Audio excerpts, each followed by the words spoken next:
What's up, everyone? Welcome back to these Black History Nuggets. We are in episode 6 as we have been unpacking Black history from the Bible over this last 6 days, 5 days. Today makes 6 days, and we will be unpacking for the entire month of February. We ended yesterday talking about, we were answering the question, were the children of Israel really in Egyptian bondage for 400 years? And we ended off learning that the children of Israel were in Egypt 215 years, and they were in Canaan for 215 years. And I ended yesterday's message talking about how even though they were in Egypt for 215 years, they were not in bondage for 215 years. Well, how do we know that? How do we know that they were not in bondage for 215 years? Well, the Bible tells us in the book of Exodus, chapter 7, and verse 7, that Moses was 80 years old and Aaron 83 years old when they spoke to Pharaoh. So when Moses would lead the children of Israel out of Egypt, Moses was 80 years old.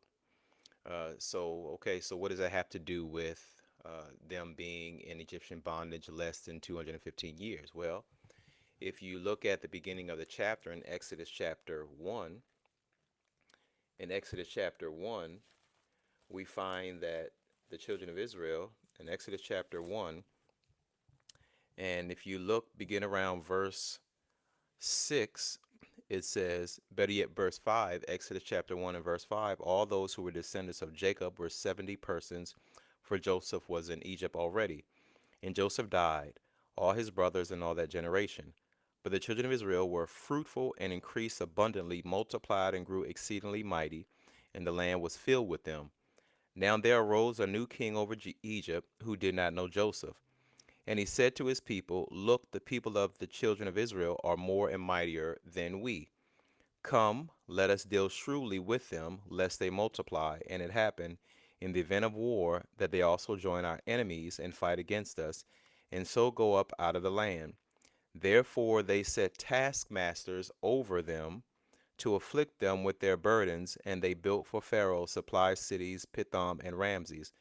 But the more they afflicted them, the more they multiplied and grew, and they were in dread of the children of Israel. And so the children of Israel are in Egypt. Joseph dies. A new Pharaoh comes in who does not know Joseph. At that time, because the children of Israel are multiplying, the Pharaoh begins to put them in bondage. And so this is when the bondage begins. When you continue on in the text, when you jump down to verse 15, it says, then the king of Egypt spoke to the Hebrew midwives, of whom the name of one was Shipra and the name of the other Puah. And he said, when you do the duties of a midwife for the Hebrew women and see them on the birth stools, if it is a son, then you shall kill him. But if it is a daughter, then you shall live, then she shall live. And so at the time, now if you continue in the text, at this time, the Pharaoh has commissioned the Hebrew midwives to kill the young Hebrew babies, young Hebrew babies. When you get to chapter 2, it tells us that Moses is born. So Moses is born sometime during this period. Now we know that it's sometime during this period because he's killing the Hebrew babies. That's the first thing. And then on top of that, if you turn over to Acts chapter 7 in verse 17, in Acts chapter 7 and verse 17, it says, but when the time of the promise drew near, which God had sworn to Abraham, the people grew and multiplied in Egypt, till another king arose who did not know Joseph. This man dealt treacherously with our people and oppressed our forefathers, making them expose their babies so that they might not live. At this time, Moses was born. Now, I want you to notice it's talking about one specific Pharaoh. All right. It says, this king arose who did not know Joseph. This king.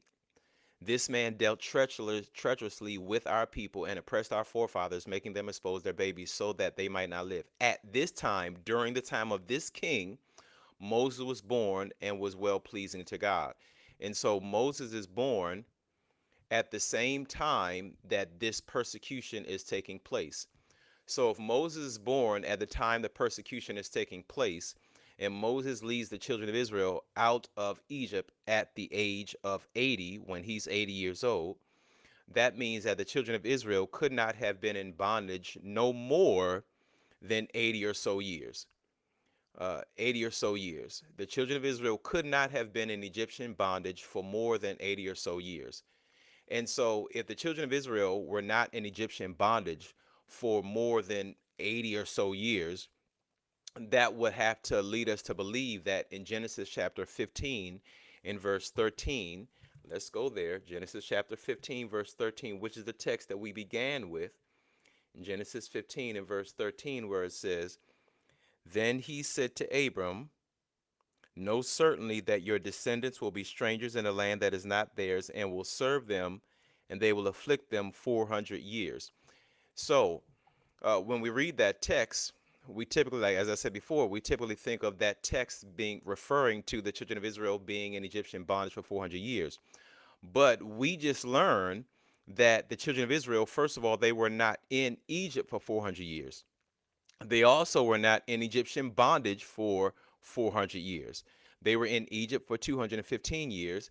They were in bondage for 80 plus years, which means that Genesis 15:13 cannot be referring to the children of Israel being in Egyptian bondage for 400 years. If you notice, the text says, Know certainly that your descendants, it doesn't say the children of Israel, it doesn't say the Israelites, it says that Abram's descendants, those who are from the lineage of Shem, would be Abram's descendants. It says, Know certainly that your descendants will be strangers in a land that is not theirs. It doesn't say that they will be strangers in Egypt. It says that they will be strangers in a land that is not theirs, and will serve them, and they will afflict them 400 years. So if the text is not talking about the children of Israel, who could it be talking about? Well, I can imagine some of y'all are, you read the text and you get to verse 14 and you say, well, it says, And also the nation whom they serve I will judge. Afterward, they shall come out with great possessions. And many people will read that text and they will think that it's talking about when the children of Israel left and the Egyptians gave them, quote unquote, great possessions. But if you turn over to Isaiah chapter 60, if you turn over to Isaiah chapter 60, we see that the children of Israel are also given wealth by from the Gentiles. In Isaiah chapter 60, in verse 1, it says, Arise, shine, for your light is come, and the glory of the Lord is risen upon you. For behold, the darkness shall cover the earth, and deep darkness the people. But the Lord will arise over you, and his glory will be seen upon you. The Gentiles shall come to your light, and kings to the brightness of your rising. Lift up your eyes all around and see. They all gather together. They come to you. Your son shall come from afar, and your daughter shall be nursed at your side. Then you shall see and become radiant, and your heart shall swell with joy, because the abundance of the sea shall be turned to you. The wealth of the Gentiles shall come to you. The wealth of the Gentiles shall come to you. And then it continues on, and then I'm going to jump down to verse 11, where it says, as a matter of fact, verse 10, The sons of foreigners shall build up your walls, and their kings shall minister to you. For in my wrath I struck you, but in my favor I have had mercy on you. Therefore your gates shall be open continually. They shall not be shut day or night, that men may bring to you the wealth of the Gentiles and their kings in procession. And so we're told here that the wealth of the Gentiles will come to God's people. And so when you read Genesis chapter 12, now we have to understand that the Bible doesn't contradict itself. And so if Genesis chapter 15 and verse 13 tells us that the children of Israel, better yet, tells us that Abram's descendants would be strangers in a land that is not theirs for 400 years, and they will be afflicted during that time, and they will serve the people that are in those lands.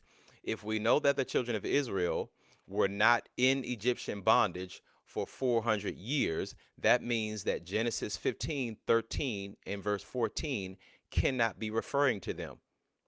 It is impossible for it to happen because the children of Israel were not in Egypt for more than 215 years. They were not in Egyptian bondage for more than 80 or so years, which means that Genesis 15:13 is talking about someone else. It's talking about someone else. But why is this important? It's important because if you ever played the game Jenga, if you ever played the game Jenga, then you know that you have these little wood pieces that are stacked up, and when you pull out one piece, if you pull out the wrong piece, then the entire structure collapses.